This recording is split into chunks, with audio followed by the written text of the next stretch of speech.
Eu achei esse trecho interessante porque eu particularmente gosto bastante da psicanálise e aqui ele fala de dois autores mais para frente, né, que pelo menos eu consigo identificar como Alfred Adler e Carl Gustav Jung, que nasceram na psicanálise e depois tomaram rumos diferentes, né? Mas começando aqui pelo início, eu achei interessante, primeiro, quando o instrutor fala que, em geral, a gente supor que, digamos assim, o conúbio sexual, né, o coito sexual, que aquilo dali é o ápice do amor. Em geral, isso é um erro lamentável. E, mais para frente, ele cita, inclusive, o exemplo do próprio Cristo, né? Isso é interessante porque ele abre janelas para que a gente possa compreender o amor de acordo com diversas nuances, inclusive o amor fraternal, o amor filial, o amor de pai e filho, que não tem nenhuma relação com o ato sexual e que é um amor que ninguém duvida que é muito profundo, né? Então eu achei isso interessante porque se a gente tiver uma noção materialista, embora isso seja importante até para a perpetuação das espécies e para a reprodução, isso não é a ponte que vai ligar duas criaturas no liame psíquico que a gente conhece como amor. Aí mais para frente ele cita o Cristo, que por exemplo não teve, né, não casou-se na terra, não constituiu a sua própria família e que enalteceu esse celibato, digamos assim, com uma entrega total em relação à humanidade inteira.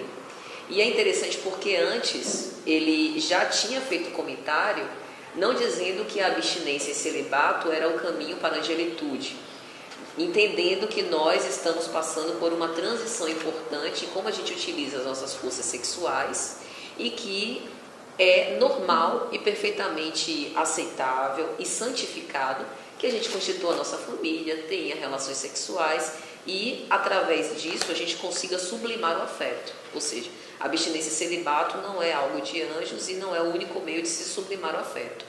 Mas citar o Cristo, que para a gente é o símbolo máximo, né, o modelo e guia da perfeição e do que é a humanidade, é alentador para quem, porventura, passe pela solitude e veja nesse exemplo uma oportunidade de se doar em relação aos seus semelhantes e de converter essas potências sexuais para potências mais elevadas, né? Seja o trabalho filantrópico, seja a caridade, ou seja, entregar-se e dedicar-se a um ideal superior. Mais para frente, ele diz que a permuta das células sexuais, embora ela garanta a continuidade das formas físicas, é apenas um aspecto das permutas do amor. Eu costumo entender o seguinte: o próprio ato sexual é como se a gente estivesse, assim como a caridade, ensaiando fora, materialmente, um sentimento que deve brotar dentro. Então, no momento, por exemplo, que eu tenho uma relação monogâmica e tenho relações sexuais com um parceiro, constituo uma família, tenho um casamento, eu, na verdade, tenho à minha disposição esses atos externos para poder expressar o amor e são formas para que eu desenvolva um sentimento que é o mais sublime que há. A mesma coisa a caridade. Eu exercito fora, então eu acordo cedo, distribuo mingau, né, recolho donativos para fazer festa de Dia das Crianças, para Natal. Estou fazendo fora, tentando estimular um sentimento interno de amor fraternal, né? Então, isso é interessante, porque numa visão materialista, a gente reduz o amor apenas àquela troca de fluidos, aquele momento ali, e no momento em que a gente, né, tem ali, cessa o gozo, vem o tédio, então a gente não consegue ter até um sentimento de continuidade e de manter as relações. É o que Zygmunt Bauman falava da modernidade líquida, né? Se eu tenho uma visão materialista, a minha relação de amizade com o Elber só é suficiente, só me satisfaz no momento em que ele me serve. No momento em que ele não me serve mais, eu desfaço amizade com ele e vida que segue. E a gente vê muito isso em redes sociais, né? Então, ter uma visão espiritualizada perante a vida é você entender que por trás daquele aspecto material que você está vendo, tem um convite reiterado para que você exercite o amor de diversas formas. E aí ele fala mais para frente que esse cativeiro, né, e que às vezes o sexo para nós funciona como como se fosse uma prisão, como se fosse um agente escravocrata, é porque cada um tem o seu tempo de despertar. E não vai ser a medicina, não vai ser a psicologia que vai incutir essa ideia na cabeça de cada um. É uma maturidade psicológica que vai chegar para todos, né? A cada um no seu tempo. Dentro da psicologia existe um conceito que se chama de luminoso, que é o conceito do despertar, né? Flávia até gravou um vídeo sobre isso. É o conceito do despertar. Então pense Saulo de Tarso na porta de Damasco, né? Ali na estrada de Damasco, vê o Cristo. Ele já vinha maturando e ele já vinha sentindo uma sede angustiosa interior. Mas no momento em que ele vê o Cristo esplendoroso diante dele, era uma verdade incontestável de que ele realmente era o Messias. Então naquele momento ele desperta e se dá conta da burrada que ele estava fazendo. Esses gatilhos emocionais, em menor proporção, a gente também tem durante a nossa vida. Às vezes a gente fica doente, né? Às vezes a gente fica no hospital entre a vida e a morte. E aquele momento é um momento importante de despertar. Perdemos alguém que para a gente era o nosso arrimo, um pai, uma mãe. A gente sofre bastante, mas aquele momento pode ser um momento em que a gente desperta para que realmente vale a pena na vida, né? E no sexo, esse momento de despertar para o seu real sentido também chega. E aí é interessante porque depois que a palestra termina, e aí vem as dúvidas, né, para o instrutor, aí uma das dúvidas faz parte exatamente dessas dissensões da psicanálise original. Então, na psicanálise original, para Freud, as neuroses, psicoses, eram advindas do fato de eu não conseguir recalcar os meus tormentos íntimos, e eram advindos do sexo. Então, todas as vezes que eu não conseguia, de certa forma, dar aso aos meus instintos, eu tinha as neuroses e as psicoses. E aí, dois teóricos importantes, dois psiquiatras, que eram psicanalistas e depois fundaram ramos da psicologia específicos, eles destoaram de Freud. Um deles foi Alfred Adler. Quando o instrutor diz aqui, né? Ou melhor, quando ele vai ler a pergunta e na pergunta o camarada diz, um deles diz que há um desejo inato de cada um, homem ou mulher, se dar importância, o qual os compele a manter impulsos primitivistas de dominação. É o que Alfred Adler chamava de desejo de poder. Ele dizia que no fundo, a nossa expressão de sexualidade era um desejo de eu manter o outro sob o meu jugo e dizer que eu sou mais importante, e que muitas vezes escondia um complexo de inferioridade que eu expresso através do sexo. Uma outra coisa que Alfred Adler também destoava de Freud é que ele não acreditava que o nosso inconsciente nos governa. E a outra escola, que ele também cita aqui, é a que diz que outros expoentes da cultura intelectual asseveram que o ser humano é repositório de todas as experiências da raça. Aqui ele está falando de Carl Gustav Jung e do conceito que Jung traz do inconsciente coletivo. Então Jung colocou a figura dos arquétipos, né? E dizia que nós trazemos na nossa, digamos assim, memória transcendente, no nosso inconsciente coletivo, os arquétipos do herói, diversos arquétipos que não necessariamente foram vividos por nós, mas são heranças dos nossos antepassados. E aí, com as nossas vivências, e aí a gente vai criar o nosso próprio inconsciente pessoal, a gente acaba utilizando esses arquétipos que são modelos ou referências desses ancestrais. Né? Então, esses dois teóricos, eles acabaram formando ramos da psicologia específicos. Jung, psicologia analítica, e Alfred Adler, a psicologia individual. Mas a pergunta do camarada é o seguinte: diante de tudo isso, o que é que o instrutor pode nos dizer, né, com respeito ao que realmente a importância real do sexo para a vida do espírito? E aí a resposta não poderia ser mais completa, né? Uma resposta simples e completa. Ele diz o seguinte: ora, todos, pelo menos os psicanalistas originais, acreditavam que todas as problemáticas estavam meramente no impulso sexual. Mas, na verdade, elas não estão no impulso sexual. Elas estão na libido, quando ele diz aqui: Não podemos afirmar que tudo nos círculos sexuais constitua sexo, desejo de importância e aspiração superior. No entanto, chegados à compreensão de agora, podemos assegurar que tudo na vida é impulso criador. E no fundo, opinião pessoal, Freud na verdade foi mal interpretado, porque libido para Freud era justamente isso. Era a energia que estava por trás das pulsões. É exatamente essa definição. É o impulso criador, o impulso da vida, embora Freud rechaçasse o reencarnacionismo e não acreditasse. Assim, a resposta dele é que eles não estão nem certos nem errados, eles estão incompletos. Faltava a eles uma ideia reencarnacionista, que na verdade o espírito é imortal e que ele é gerido, ele é impulsionado pelo seu impulso criador, pelo divino que há dentro de si. E aí, já para finalizar meu comentário, ele aqui dá exemplos, daquilo que é o normal em relação a esse impulso criador da vida. Então ele fala: o vegetal, instigado pelo heliotropismo, surge na paisagem em busca do sol, O pirilampo cintila na sombra. O batráquio sente as vibrações de amor e paternidade no charco. As aves vão viajando longas distâncias. A fera, ao lamber o filho, começa a ter essas primícias de ternura. Então veja que o instinto, ele não é necessariamente negativo. Foi por instinto que a gente está aqui. O instinto foi o que nos garantiu a lei de conservação.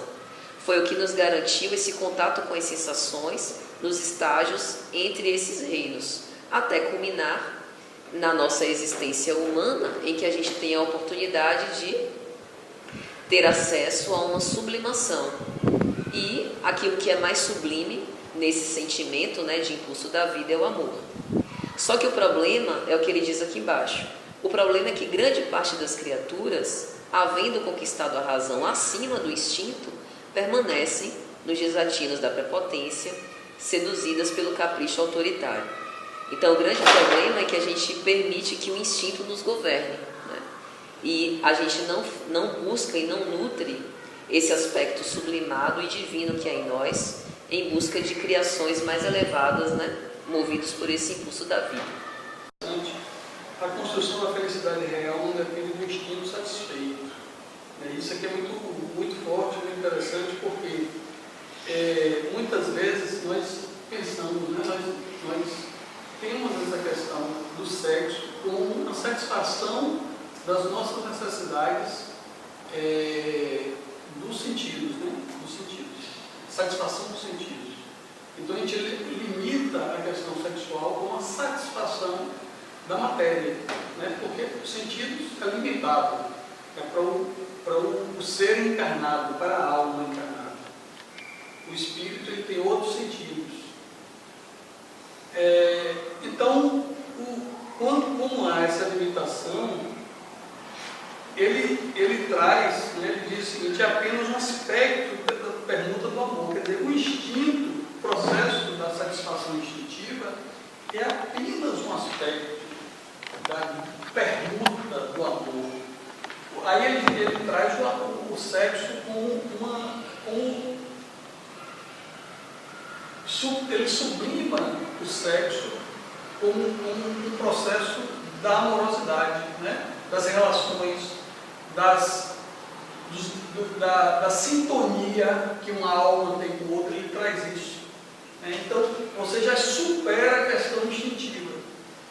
Quando o Patrícia fala, aqui atrás, sobre a questão dos medianos, a razão, ou seja, o ser já mediano, já não está no ser instintivo, que nós somos, racionais, e que nós navegamos para o lado da racionalidade e do processo instintivo, é justamente em função dessa evolução do processo do amor, essa evolução das potências criadoras, que ele traz muito bem informando sobre os animais, a evolução do animal irracional e também nossa. Porque, na verdade, não é porque adquirimos a razão que o instinto não existe mais. O instinto existe.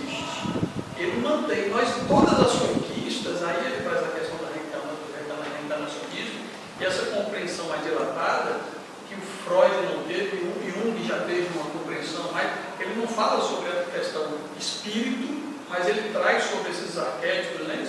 esse inconsciente coletivo, que a gente pode botar um nome, transformar isso em experiências reencarnacionistas. A gente pode trazer, né? Não ficar limitado só a conceitos. A gente pode trazer isso. Você vê que ele deu um salto quântico em relação a Freud. Porque Freud ele trazia essa questão.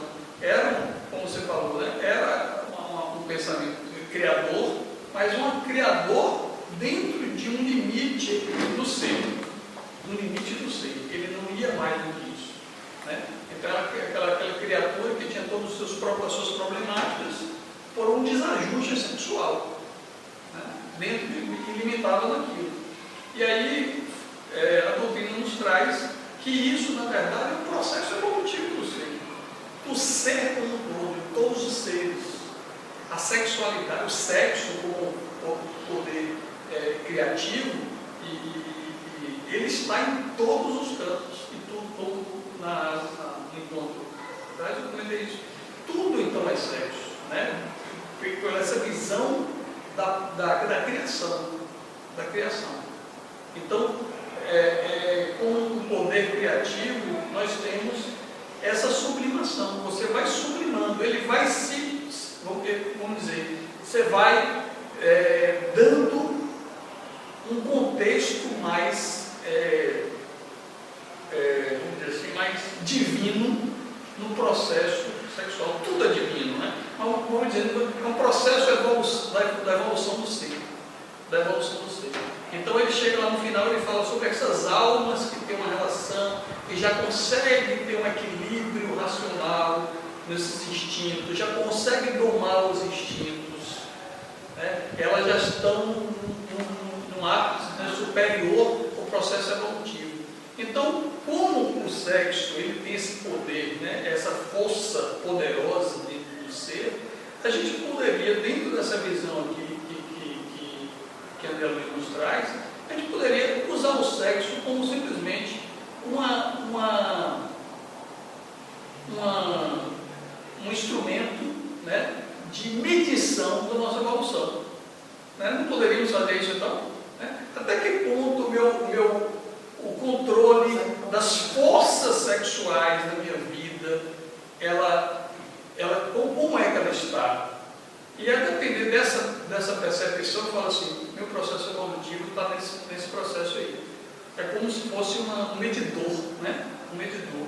Porque, na verdade, tudo vai ser em função disso. Aí vem a contribuição de Freud, que é interessante, como você falou, né? Não é para negar, mas é para complementar, é para sair disso. Aí a gente pode trabalhar as questões dessas questões das consequências dessa relação sexual mal trabalhada, mal resolvida, e o que isso implica no meu modo de ser, na minha personalidade, né? Na superioridade, né? Nessa questão de poder, de autoritarismo, de qualquer outras questões, o que isso está implicando em função desse trabalho, né? Dessa falta de trabalho, dessa percepção maior, né? Porque você só trabalha o que você percebe, né? Essa percepção maior dessas questões, né, desregulada, e o que isso está afetando na minha vida, no dia a dia, que eu não estou fazendo essa conexão. Né? Eu acho que o estudo de Freud seria interessante isso, essa percepção disso e trabalhar isso. Olha, isso está acontecendo por isso aqui. Tá? E aí você trabalhar qual é a fonte, né? Qual é a fonte? Como é que eu trabalho o autoritarismo? Não, se comporte, menino, né? Às vezes você pensa que essa questão, quando a criança ela não é comportada, você fala, se comporte. Mas o que é se comportar? A visão de uma criança e da própria pessoa que está falando, será que ela está entendendo o que é comportar? É mudar um comportamento? Mas esse comportamento que ela vai mudar, ela vai mudar por quê? Porque ela sente a necessidade de mudança ou porque você está querendo que ela mude? Ela pode até mudar com medo de uma represália, mas você pelas costas o comportamento volta.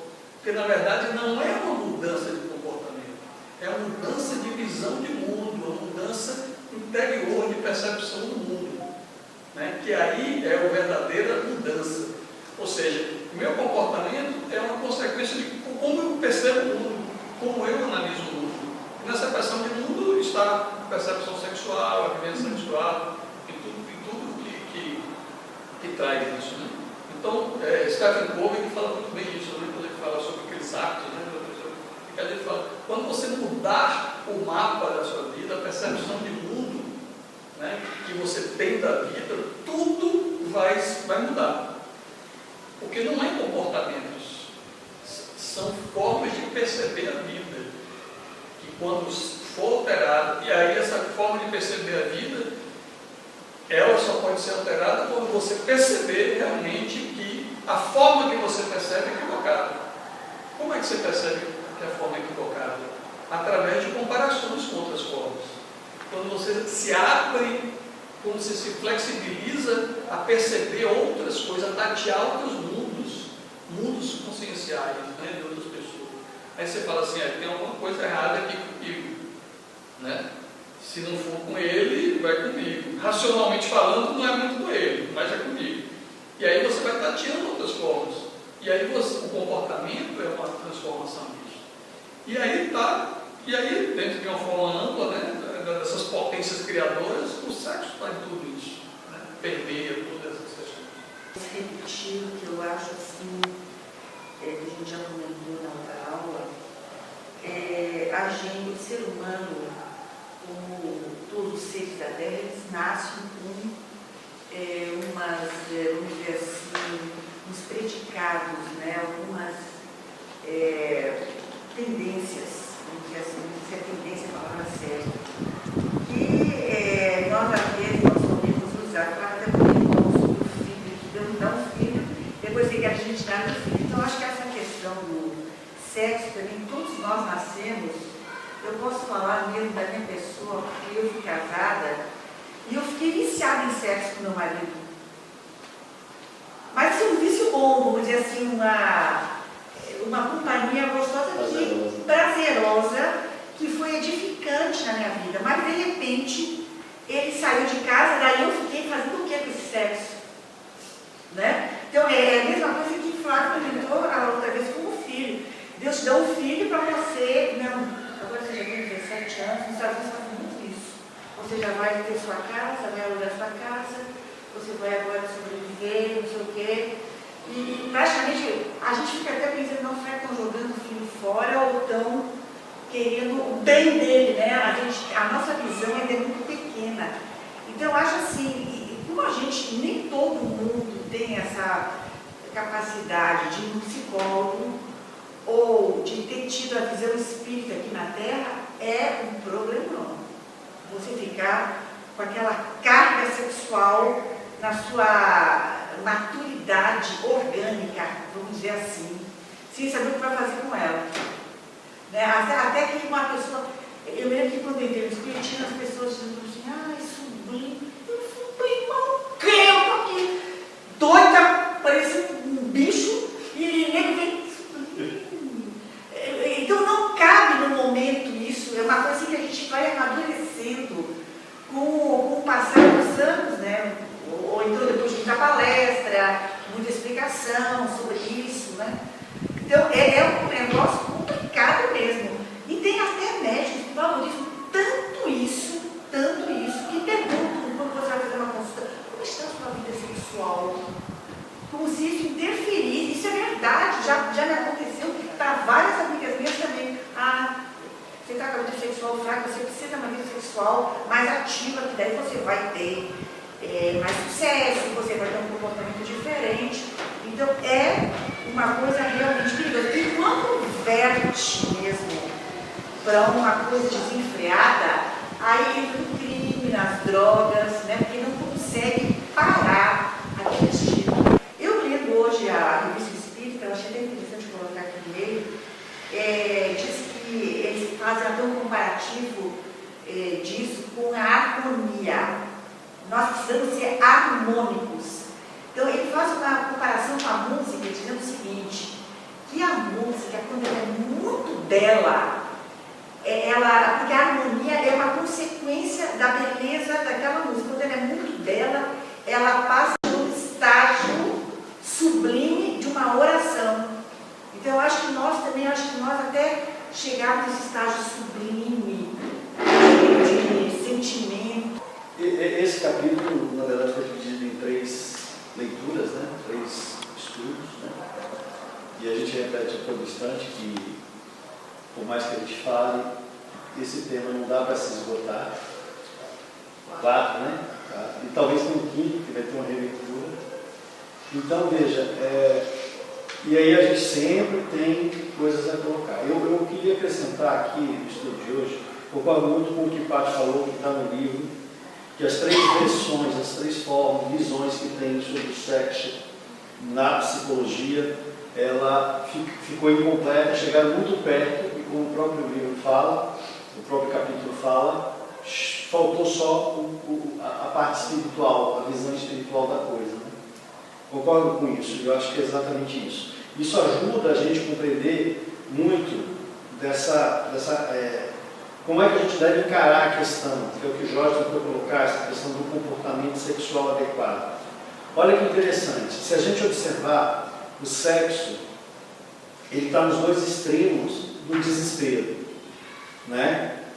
Quem tem um comportamento sexual desajustado, exacerbado, quem tem só sexo na cabeça, não consegue organizar a vida por uma verdadeira obsessão pelo sexo, ele está num extremo de desespero. Mas a gente vai encontrar do outro lado indivíduos que, por problemas de disfunções orgânicas, etc., estão desesperados, sofrendo, para tentar ter para tentar se incluir no mundo sexual. Veja que interessante. E no meio está toda a humanidade aí tentando se encontrar. Gosto muito dessa reflexão do Jorge, que fala dessa questão de que se pegarmos, se cada um na sua autocrítica buscar encontrar sua métrica no campo da sexualidade, por aí ele já vai deduzir em que estágio evolutivo com o espírito ele se encontra, né? E isso é muito interessante, isso se passa. E não tem nada a ver com idade, porque às vezes você vê indivíduos já com idade avançada, em que organicamente as coisas já não funcionam, mas na cabeça ele está divertido, né? Ok? E às vezes jovens, com furor dos hormônios, ele está com questões sexuais super bem administradas, né? Ou seja, não tem a ver realmente com idade, tem a ver com estágio evolutivo. Tem um escritor que eu gosto muito, que é Geoffrey Miller. Geoffrey Miller, ele produziu aquele livro Darwin vai às compras. E ele vai fazer uma análise do comportamento do consumo a partir de uma visão evolucionista, darwiniana, a partir de Darwin, e mostra que, na verdade, ele desenvolve uma tese interessante que é o seguinte: todo ser social contemporâneo, ele é um ser que busca, na verdade, uma forma de encontrar parceiros sexuais, que na verdade o consumismo se resume a isso, né? Embora seja exagerada a visão dele, tem muito a ver, tem quase tudo a ver. Se a gente olhar o mercado de consumo, por exemplo, o que seria das academias, por exemplo, muita gente vai falar, não, vamos buscar, as academias vão buscar saúde. Sim, mas na maioria dos casos não é estritamente saúde. Quer ser sedutor, quer estar jovem, quer estar visível, quer agradar. Se a gente for olhar a moda, a mesma coisa. Se a gente for olhar o campo farmacêutico, né? Cosméticos, produtos proibidos, então a gente vai observar que a sociedade realmente ela tem esse motor que move a humanidade no campo do consumo, realmente ele é muito forte. Exerce uma pressão extremamente forte, né? Então, na visão de Geoffrey Miller, nós estamos nesse processo de evolução, né, em que a gente já foi mais dependente desse processo, mas um simples fato de convidar um parceiro para jantar, ou um simples fato como isso aqui, está todo um processo de conotação sexual que remonta à época do nosso primitivismo, né? Está tudo ali e nós corremos com isso aí. Freud, ele não trabalha com essa visão evolucionista, em suma, mas é fruto disso também, né? Você vê todo o pensamento freudiano, ele vem dessa coisa que é inato do ser humano, a questão sexual, e aí entra um ponto bem interessante, né? Se a gente olhar essa visão evolucionista, e se a gente olhar a visão espiritual trazida, especialmente pelo Espiritismo, que o Espiritismo não é a única religião que trabalhou a questão, mas é a que melhor trouxe respostas, a que trouxe melhores contribuições nesse campo, né? Inclusive as mais definitivas. As questões de soluções mais definitivas são trazidas pelo Espiritismo. Se a gente pegar esses dois extremos, entra nessa questão. Existe uma questão na psicologia muito constante, que é o seguinte: o indivíduo não deve reprimir sua sexualidade, né? Esse é uma tese muito bem trabalhada. E eu discordo. Quem sou eu para discordar, né? Mas eu discordo. Eu acho que é exatamente o contrário. Existem indivíduos que têm condições de fazer autocrítica e trabalhar seu processo, e existem indivíduos que não têm condições. Os indivíduos que não têm condições, aí a psicologia acho que está certa. Mas aqueles indivíduos que têm condições de dirigir suas aptidões, suas necessidades, têm condições de gerenciar, e aí eu acho que nós estamos incluindo isso, porque tem condições de estudo, se preparam, etc. E até a questão emocional, ainda que o indivíduo não tenha cultura, não tenha acesso a esse conjunto de informações, mas em si ele domina essa questão, são indivíduos que têm que realmente tentar trabalhar isso aí. Então, se nós olharmos a nossa evolução, trazer a nossa visão espiritual no processo evolucionista, nós vamos ver o seguinte: o tempo da regeneração vai demorar uma eternidade, porque é um ciclo que parece, vejam bem, olhando a humanidade como um todo, se a gente olhar isoladamente, a gente vai ter uma série de exemplos de pessoas que entraram no processo de sublimar, né, a sexualidade, gerenciar isso aí, trabalhar isso aí, canalizar por um setor de criação, que é o que Divaldo fez, é o que Chico fez, e que muita gente consegue trabalhar isso aí, né? Mas a grande maioria da humanidade não consegue trabalhar isso aí, e aí fica perdido nesse ciclo. Nessa questão, você compreendendo como é que se dá o processo de evolução, o antídoto para se trabalhar isso aí é exatamente a visão espiritual, né? Para que a gente saia dessa roda viva da dependência desse motor que, sim, impulsiona a humanidade progressivamente, mas também chumba o indivíduo, ele fica estacionário séculos e séculos em dependência dessa questão, né? Então, essa visão evolucionista combatida com a visão espiritual seria a solução ideal para a gente encontrar esse tal desse equilíbrio. E aí é fácil? Não é. Suzana mesmo foi feliz aqui nas observações dela, mostrando que isso não é fácil. Mas esse é o caminho, né? Então, se a gente olhar todo esse texto, as respostas basicamente estão todas aí. Flávio nos lembra que esse texto Emmanuel suprimiu, deu uma resumida, tirou uma série de questões, porque era polêmico na época que seria publicada a primeira versão do livro, e eu imagino que muitos deles seriam tabu até hoje mesmo, né? Mas é isso. Aí, mesmo com essas limitações, o texto explica bem. É um texto que o Paty esses dias estava preparando uma palestra dela, e o tema era esse. Eu sugeri a ela que fosse essa fonte, que eu acho que ele explica bem mesmo essa questão, ela amarra todas essas questões. E aí eu quis trazer nessa linha aí esse aspecto evolucionista para complementar. Podemos dizer assim, é lamentável supor que só a perfeita normalidade sexual, consoante as respeitadas convenções humanas, possa servir de tempo às manifestações afetivas. Eu estava raciocinando assim. Tem um padrão que se estabelece regra para padrões liberado. Essas relações entre pessoas do mesmo sexo, esse outro tipo de relação, seria isso que ele está se referindo aqui? Eu tinha marcado aqui também esse Padre Terra falou sobre isso, mas era a construção da felicidade real não depende do instinto satisfeito. Eu até me chamou a atenção isso aqui, porque assim, eu tive há pouco tempo conversando com uma pessoa e vi assim, aqui embaixo, até vou começar os dois juntos, ele disse, o cativeiro nos tormenta, o sexo não é problema que possa ser solucionado por literatos ou médicos a agir no campo exterior. É questão da alma. Eu estive conversando com uma pessoa, eu estava analisando sobre esse aspecto das pessoas que têm vício pelo sexo.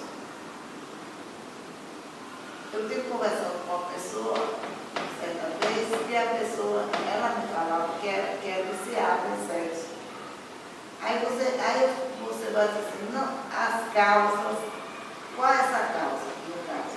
O vício dela, ela não podia, aí eu comecei a pensar assim, alguma coisa existe por trás para a pessoa, não é só, tudo bem que é evolução, é o que já foi dito aqui, que cada um está num nível de amadurecimento e lida com esses estilos de maneira diferente. Mas no caso do vício, essa pessoa que eu tive a experiência de conversar, ela tinha o vício dela é o sexo via internet, né? Como já foi comentado outra vez, sexo pela internet.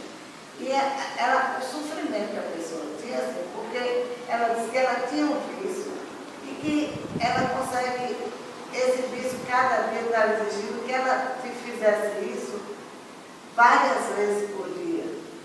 Então, que ela estava fazendo 10 vezes por dia.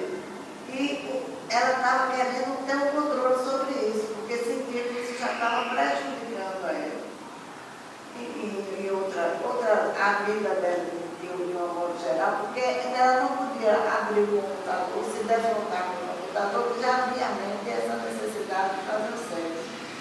Aí, a princípio, eu fiquei, a gente quando ouve, assim, você fica assim, sem saber. Depois quando você prossegue com o diálogo, você vai perceber o que existe por trás, a solidão. É uma pessoa altamente solitária. Teve desilusões muito grandes em termos na vida afetiva com pessoas, normalmente traídas por mulher ou alguma coisa assim. Ele não acredita mais na pessoa, perdeu a esperança, perdeu o acreditado na pessoa. Aí olha a internet como uma salvação e para ele, se você conversa com a pessoa, ele se satisfaz como se ele estivesse realizando um ato com um ser humano normal. Ele diz, eu não quero mais deixar de fazer isso com o computador. Porque o que é que ele diz? Assim, eu não vou ser traído, ninguém vai me criticar, não vai me trair, e eu estou me satisfazendo. Só que chega a criar esse vício, um estado que descontrola, é um desajuste praticamente, né? É um desajuste que a pessoa passa a ter. Tem que reconhecer que os escravos das perturbações, dentro dessa mesma linha, ele vai aqui na frente. É inegável que todo auxílio externo é válido e respeitado, mas cumpre reconhecer que os escravos das perturbações do campo sensorial só por si mesmos serão liberados, isto é, pela dilação do entendimento, pela compreensão dos sofrimentos alheios, aí essa compreensão dos sofrimentos alheios. Quer dizer, quando a gente vê um desajuste sexual, muitas vezes é difícil você aprofundar para descobrir, para perceber o sofrimento que aquela pessoa vem passando e o que ela sofreu para chegar àquele ponto, né? Eu queria, tentando responder Lígia, deixa eu só reler aqui esse trecho. Erro lamentável é supor que sua perfeita normalidade sexual, consoante as respeitáveis convenções humanas, possa servir de tempo às manifestações afetivas. O campo do amor é infinito em essência e manifestação. Eu, particularmente, não havia pensado sobre o ponto de vista da homossexualidade, mas eu acho que se encaixa também. Mas eu acho também que ele não está, de certa forma, condenando o ato sexual para relações homoafetivas. Pelo contrário. Não, achei o contrário. Isso, concordo. Agora, eu acho que o que ele está buscando aqui é a gente refletir para que as relações de autêntico amor, elas não precisam todas terminar em sexo. Por exemplo, quando a gente vê casais, principalmente já na senilidade, que eles têm um profundo companheirismo, uma cumplicidade, que até adivinham as necessidades dos pensamentos, provavelmente, até organicamente, o sexo não seja tão frequente como era no início do relacionamento, e eles mantêm as manifestações afetivas com carinhos, com essa cumplicidade, fazendo algo de agrado do outro. Então eu entendi como esse arrefecer, né? Porque em geral a gente pensa, e por isso que ele fala, erro lamentável, é que só quando a gente tem uma relação monogâmica e que está tendo relações sexuais com frequência, isso que é o saudável. A medicina, inclusive, tenta vender essa ideia, que uma vida sexual ativa significa que você biologicamente está ok, está com bem-estar, sua autoestima está elevada, e necessariamente não é verdade. O que eu achei interessante no caso que você citou, da pessoa que tem essa, como é que se diz? Essa compulsão, né, por fazer sexo pela internet, é porque assim, e Jorge falou bem sobre isso, por trás do uso do sexo dessa maneira tem um descontrole emocional que a pessoa não consegue dar conta. E aí, se a gente for pensar na repressão, que Patrícia falou, né? A repressão seria negar, não ter mais nenhum tipo de sexo, nem sexo virtual, nem sexo presencial. Isso vai resolver o problema? Não vai. Porque aquela pulsão sexual vai continuar dentro da pessoa. Ela provavelmente ou vai enlouquecer, como o Flávio até citou exemplos, né, que ele tem um consultório de pessoas que têm relacionamentos monogâmicos e que ou fazem pouco sexo ou não fazem, então à beira de um ataque de nervos, ou então isso vai desdobrar numa melancolia profunda, numa depressão, outras síndromes. Aí o caminho é sublimar, que foi o que Susana trouxe. Só que sublimar, para o conceito espírita, é uma coisa. Sublimar, para Freud falou sobre sublimação, é outra completamente diferente. Freud colocou a sublimação como um dos mecanismos de defesa do ego, como é a negação, tipo, eu orgulhosa? Não, finge que aquilo não existe. Como é o deslocamento, por exemplo, o meu chefe me maltrata e eu não posso dar na cara dele porque ele é meu chefe. Aí eu chego em casa e mato o meu menino, porque eu exerço autoridade sobre ele. E a sublimação é também um mecanismo de fuga, mas a sublimação não é necessariamente como ideal elevado. Tipo, eu sou muito violenta, sou muito agressiva. Ao invés de arranjar briga na rua, eu pego, sento e jogo um jogo de dar tiro. E aí eu descarrego toda a minha violência e agressividade no jogo. Não estou matando ninguém, mas psiquicamente eu estou limitando a violência. Então a sublimação para a psicanálise é uma canalização para que eu socialmente esteja aceitável, mas não necessariamente espiritualmente eu estou evoluindo. A sublimação para o espiritismo e para a doutrina do Cristo é sumamente diferente. Só que a sublimação é um caminho. Flávio gosta de citar esse exemplo, São Francisco. São Francisco, que foi São Francisco, João Evangelista Castro, que viveu a vida inteira em prol dos seus semelhantes, discípulo amado de Jesus, volta como São Francisco, boêmio no início da sua vida, perturbou-se. Então, a gente não acha que a gente vai atingir a sublimação, seja no matrimônio, né, que a gente vai ficar feliz, satisfeito, vivendo 30, 40 anos só com aquela pessoa, sublimando seus instintos, isso de uma hora para outra, ou num celibato, como é o caso de Divaldo Franco e de Chico Xavier. O próprio Emmanuel, nas existências pregressas que ele teve experiências onde ele pôde ter a oportunidade de sublimação. Viveu o sacerdócio inúmeras vezes. Na obra Renúncia, o clérigo que aparece é ele, Damião, se eu não me engano. E outras experiências que ele teve como sacerdote, experimentando a solitude, convertendo ali as suas potências sexuais que não deixaram de existir, mas no exercício do amor fraternal. Casou-se, né? É célebre há 2000 anos, quando ele se casa com Lívia, né? E aí vive um matrimônio, que são formas também de sublimar. Mas esse é um controle emocional. E aí eu achei interessante que o Jorginho falou de que o sexo, ou melhor, a forma como eu lido com essa potência sexual é um sinônimo de evolução, porque, por exemplo, eu posso não fazer sexo, mas eu posso ser impossível, né? Aquelas pessoas de humor irascível, você não aguenta ficar perto, porque a pessoa é agressiva, trata mal as pessoas, tem um humor completamente desvairado, não faz sexo, mas descarrega isso no trânsito, descarrega isso em casa.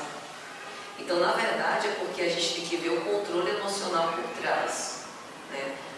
Esse descarregar, esse excesso, esconde uma falta. Jacques Lacan, que também veio da psicanálise, ele costumava dizer, toda demanda é uma demanda de amor. E aí, se a gente for entender aqui o amor como as emoções, significa que todo desvario que eu tenho é porque me falta algo e em alguma área emocional eu não estou sendo atendida.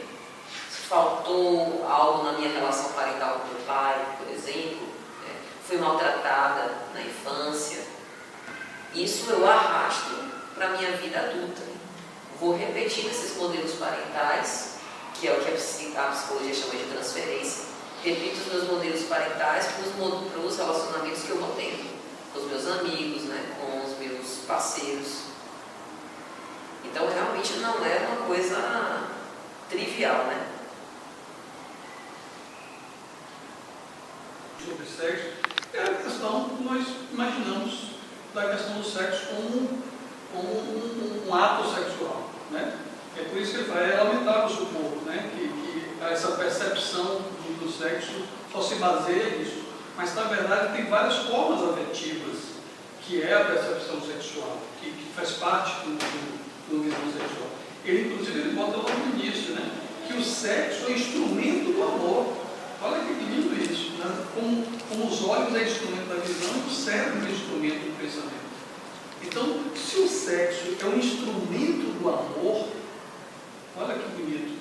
Então, na verdade, a compreensão é instrumento do amor. E olha o que ele diz, é imperioso reconhecer que todos os seres nasceram no universo para amar e serem amados. Ou seja, nós nascemos para amar e ser amados. Significa que se nós nascemos para amar, sabemos amar? Não. Nós não, ele não diz, nós nascemos sabendo amar. Nós nascemos para amar e ser amado.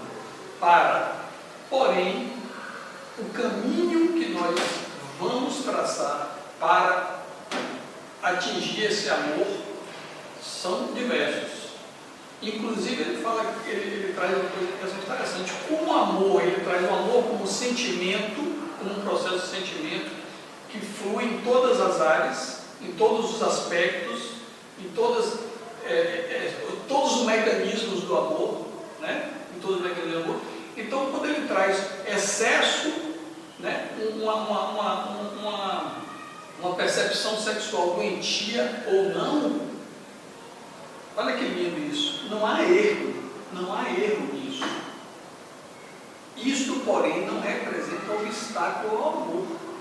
Olha que legal isso. Isso não representa obstáculo ao amor.